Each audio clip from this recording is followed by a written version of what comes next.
Dennis, we haven't really spoken since the NFL draft, so what's your assessment? What did you think of how the Browns did in the draft? I thought it was tremendous right after the draft ended, and I still think it's tremendous, a week and a half, 2 weeks out, because they did so many good things. It starts at the top with Jimmy Haslam. He stayed out of it, obviously. He didn't meddle. That was a huge thing.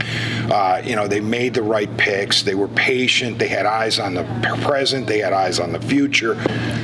If you would have told me, Mike, that after their first 4 picks, they would have had Myles-Garrett, Jabril Peppers, David Njoku, and DeShone Kizer. If you'd have told me that before the draft, I'd say I sign up for that every single time. So they got quality players, they got athletes, they got smart players. They filled needs along the way. Again, Jimmy Haslam stayed out of it. You had Hugh Jackson. How about this? He defers to his defensive coordinator with his first 2 picks. Right, yeah. Myles-Garrett and Jabril Peppers. I mean, that says a lot about Hugh Jackson. He could have said, I got to have a quarterback, got to have a tight end, got to have a quarterback, got to have a receiver.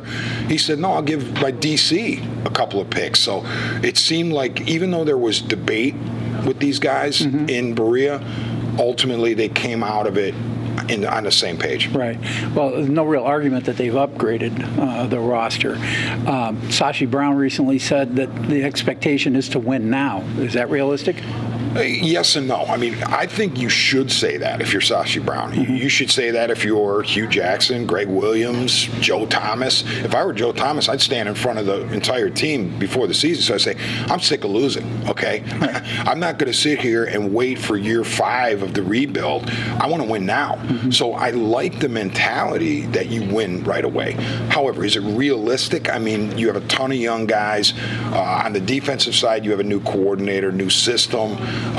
You don't really have a quarterback at this point that's settled. You don't know what Kizer can do. You're not even sure what Kessler can do. You got Osweiler in the mix, of course. But the bottom line is it doesn't seem realistic that they can win right away.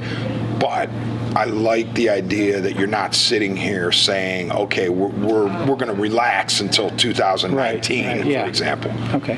Well, you mentioned the quarterback situation there. So what's your take on that as we get ready to let's be real. Let's be realistic, Mike. Jimmy Garoppolo is not walking through that door anytime soon. Neither is Kirk Cousins, for that matter. This, to me, is going to be a battle between Osweiler, Kessler, and Kizer. May the best man win. And I think it's a nice setup. I think you don't have pressure on Kizer. He doesn't have to play right away, but if he earns it, if he beats the door down, then he's the starter. Right. I think I know quarterback competitions in camp can often be kind of skewed one way or the other, but I think this one can be egalitarian because you really don't have an advantage for any guy. I mean, they clearly don't think Osweiler's a franchise guy. He's more of a bridge if he gets there. Kessler's an intriguing guy, but he doesn't seem to be a screaming starter. So let those 3 guys battle it out and see who the best guy is coming out of camp.